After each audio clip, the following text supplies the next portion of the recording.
welcome back to Gapey's Grow Room. This is, I think, the first update that I've done of the grow room besides the peppers this year. And I've got a lot of stuff going on. This middle shelf here is all the peppers, or at least the Chinense varieties and some of the pepper in the cans there in the back. But I do a separate video for the peppers, so I'm not going to spend too much time on those today. But I did finally get around to repotting all the peppers into, I believe they're 3.5-inch containers, and they're the tall ones, so hopefully they have enough room for their roots to grow in those. So I decided not to do the double cups on the peppers this year because I started them a little later, so I didn't think it was necessary. So let's start here in the top shelf, and there's peppers there in the back here as well. Those are all the annuums and baccatum varieties. But in front of those are a few things that I've got here. We've got some lettuce over here. I've got Freckles romaine, which is one of my favorite lettuces to grow. It's green with some little purple speckles in the leaves. It's a really pretty variety. And then here I've got Lala Rosa, which is it's a red, kind of a reddish purple variety, but it gets a lot darker color in the sun.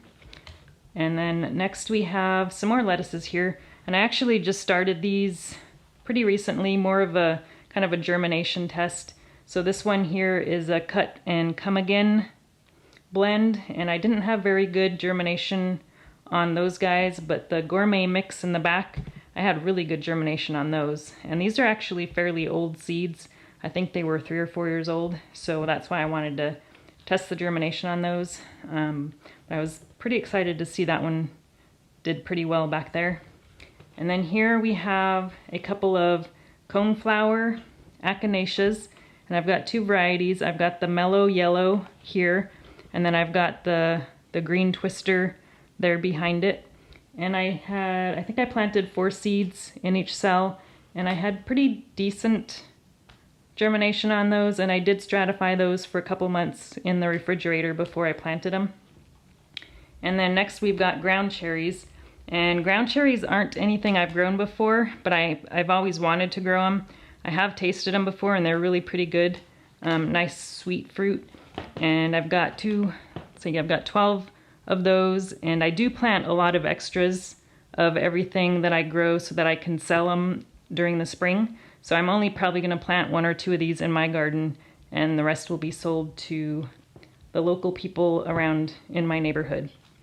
And then next we have Freckles viola, and it's not growing quite as well as I'd hoped. I think I have a couple of 4-packs of those, and these ones are doing okay. This one's kind of flopping over, but I didn't have as good a germination as I'd hoped on that one, and it's just growing a little bit slow. And then next we've got the ping tongue eggplant, and this is the variety I grew last year and really liked, and I'm not really a big eggplant fan. I usually only plant 1 or 2 in the greenhouse just because it grows well in there. So I'm growing that one again. It's kind of I think it's a Chinese variety. It's the long, thin one. So I'm growing that one. And then next we have some African daisies. And I can't remember, I think I got these seeds from a seed swap, but I have grown African daisies before, but I don't think I've grown them from seed. So they're doing really well, and actually I need to get these repotted here into some bigger containers here pretty soon. And then behind that we've got some straw flowers, which actually look a lot similar to the African daisies, but I haven't grown those before. Actually I did try growing them last year, but they didn't germinate, so I tried again this year, and I've only got 4 of them to come up, so that is pretty neat. And then we're gonna skip down to the bottom shelf. And we've got, let's see, 4 trays of stuff down here. So let's just pull these guys out a little bit so you can see them better. So here we've got the nasturtiums, and I've got 3 varieties of nasturtiums that I'm growing this year. We've got the gleam salmon, and this one's got kind of a darker, it's got darker stem and darker leaves than the other 2 varieties. And then we've got orchid cream, and then the last one is cherry rose. So I haven't grown any of these varieties before, so I'm looking forward to seeing how those come out. And then over here, these are the purple tomatillos. So I've got a lot, I had really good germination on the tomatillos this year. Last year it was not a very good germination, but quite the opposite this year. So I've got a regular purple tomatillo, which I grew last year. So these are from seeds that I saved last year. So it's a really large tomatillo. And then I've also got one that's called Milpero tomatillo, and that's a lot smaller variety. But both of those are purple. So I thought those were pretty neat. Let's take a look at this tray here in the back. So these are all the petunias. These are Easy Wave varieties that I got from my mom. She actually saved the seeds from her petunias last year, and that's what these are from.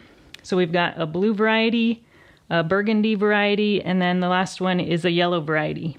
So I had pretty decent germination on those, and they're growing pretty quickly, and I think I'm going to need to repot those. They're in 4-pack, 4-cell containers right now, and I think they're needing to get repotted here pretty soon. So I'll probably do that in the next week or so. Okay, and then next up we've got our tomatoes, and I really need to get the tomatoes repotted probably tomorrow. So I had really good germination on the tomatoes, at least most of them.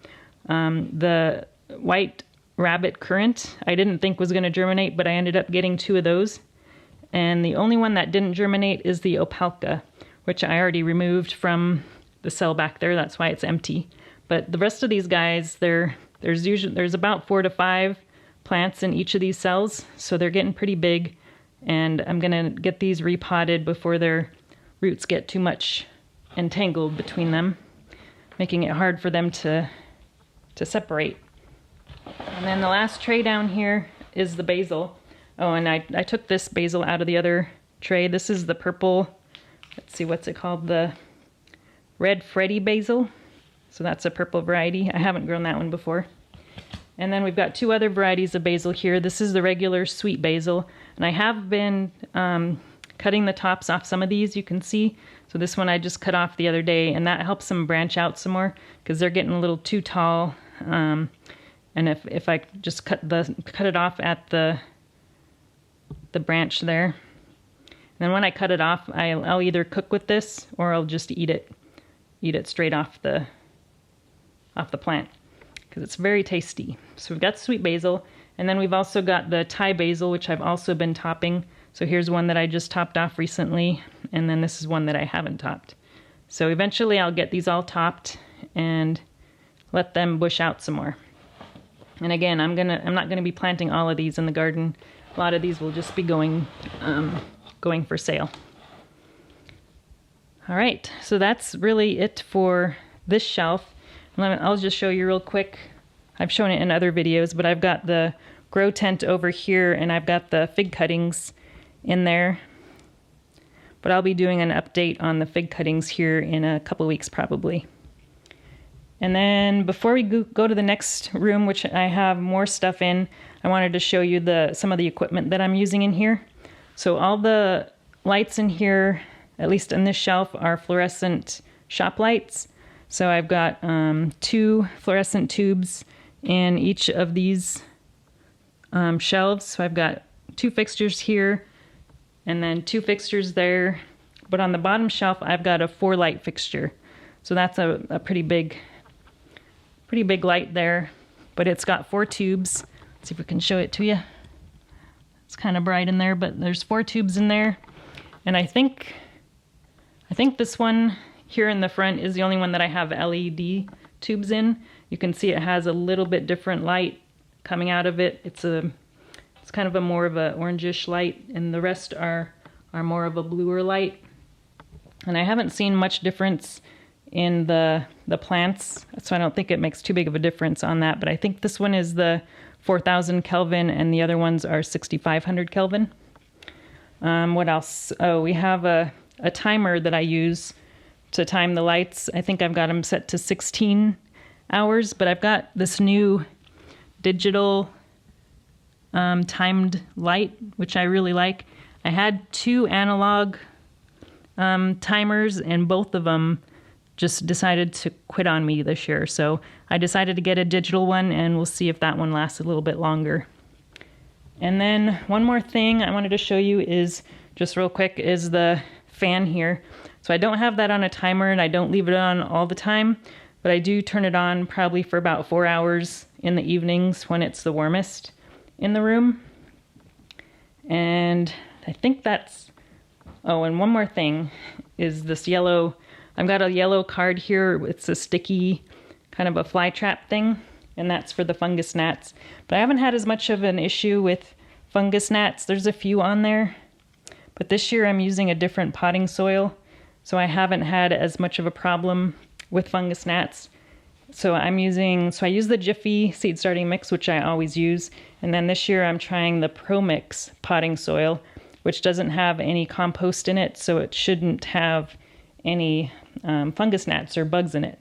So far I'm pretty happy with the Pro Mix, and it's been working out pretty well. So, okay, let's go on to the next room. So across the hall we have all of our other starts. I shouldn't say all of them, there's some downstairs as well. Okay, so I just yesterday repotted the summer purple broccoli, so I've got quite a bit of that. I grew that last year, and that was one of my favorite vegetables, and I'm not really much of a broccoli fan, but I really liked it. It's more of a sprouting broccoli, a broccolini, so that was really fun last year. So I'm growing that again, and then I moved these peppers. These are the wild South American peppers. I moved those over here into this room because it's a little bit cooler in here, and they do prefer cooler weather. So I think it's usually around 55 to 60 in this room. So all this stuff in here is more of a cooler weather vegetable or flowers. So that's why I've got those in this room. And also because I ran out of room in the other one. So I've got zinnias. So here we've got a queen lime orange, a queen lime blush, and we've got envy, which is, I believe, a green colored zinnia. And then behind that we've got safflowers, and that's a grenade mix. And we've also got some more zinnias. That's the swizzle, cherry, and ivory variety. And then back here we've got a couple of asters. There's the apricot swirl, and we've also got a moonstone. So those are two. I've grown asters from seed before, but not these varieties. And then we've got the white nicotiana, which is a flower that I believe hummingbirds are supposed to really like, so I'm growing that one. And then we have a lot of parsley starts. They're still pretty small, so I'm going to wait a little bit longer before I repot those. And then this tray has bee balm, and I've grown bee balm before, but not from seed. So I've got 3 varieties of bee balm. We've got the lambada, and we've got spotted bee balm, and then bergamot back here. And I have another tray of the freckles viola in here just to see if it might grow better in the cooler temperature. And it doesn't seem, actually it looks like some of the leaves are kind of browning on the edge, which I'm not sure. I don't think the light is too close, but we'll have to keep an eye on that. And then we've got a few varieties of the marigolds back here. And these are all from seeds that I saved from last year. And then this one is swamp milkweed. So I've grown swamp milkweed before, but I'm going to be growing that again. Maybe put some in my wildflower bed. And then lastly over here we have snapdragons. And the snapdragons also came from seeds that my mom saved from her garden last year. So I've got pink ones, and there's red ones back here, and also a white variety. So lots and lots of snapdragons, and these are a shorter variety, not the really tall ones. So that is it for the grow rooms this year. Now I've got a few more things downstairs that I'm already starting to work on acclimating to outside, so I'll go ahead and show you those now. So here in the first tray we have all of the lettuces. So I've got, let's see, this one is a red fire lettuce. It's not very red right now, but as soon as it gets into some more sun, it'll start turning red. And then in back of that is the freckles romaine, and I just repotted these yesterday, so they're still pretty small. I started them almost a month after these other ones. And then we've got the pink celery, and these have been growing super fast, and they are very thirsty. So I started repotting these into some 3.5-inch containers last week, so hopefully they don't need as much water and they have more room to get bigger. So I've got 2 trays of those, so I can start a little celery forest with all these guys. And then next we have our kales. So we've got a scarlet kale, which I started later than the other kales. And then we have, this is the dazzling blue kale, which is a lacinato type kale, but it's got a much darker kind of bluish purple leaves. And then this one here is the bare necessities. It gets really frilly leaves on it. And then we have, there's a couple kaleidoscope kales here, one there, and I think this one, okay, this one's the Westlander kale, which is a curly leafed kale. I think this one here is another kaleidoscope. Oh, no, that's the Portuguese kale. This is the only Portuguese kale that germinated, so I've only got one of those, and it is huge because it had a lot more room. It didn't have as much competition to grow in, so it got really big. And then we've got our onions back there. I've been keeping them nice and trim. This one needs a trim here. It's getting pretty long, but I just trimmed these other ones yesterday. We've got the Ailsa Craig, and then this one, let's see, where's the tag? Looks like it, oh, this is the Globo. That's the Globo onion. So I haven't grown Globo before, so this one's a new variety for me. And then lastly, we have the Rosa de Milano, which I haven't grown before either. But Ailsa Craig is one that I grow every year. It's probably my favorite onion. And then this tray over here, we've got the, see, it's an artichoke Violet de Provence, which is a purple variety of artichoke. So that should be a fun one. And then one more tray we have is more kale back here. So here we've got more of the Westlander kale and the blue. Actually, this one is the lacinato kale here. And then we've got more of the dazzling blue kale back here, bare necessities, and some more kaleidoscope kale. So these are all the starts that I'm working on acclimating to outdoor temperatures and sunlight. And it takes several weeks. I let them outside probably starting out with an hour or so a day and then slowly increasing it over time. It's still pretty cold at night, so I do bring them in at night and also when it's raining. So those are all the starts that I have going so far. Thanks for watching, and we'll talk to you again soon. If you enjoyed this video, please like and subscribe. You can also find me on Instagram, Twitter, and Facebook.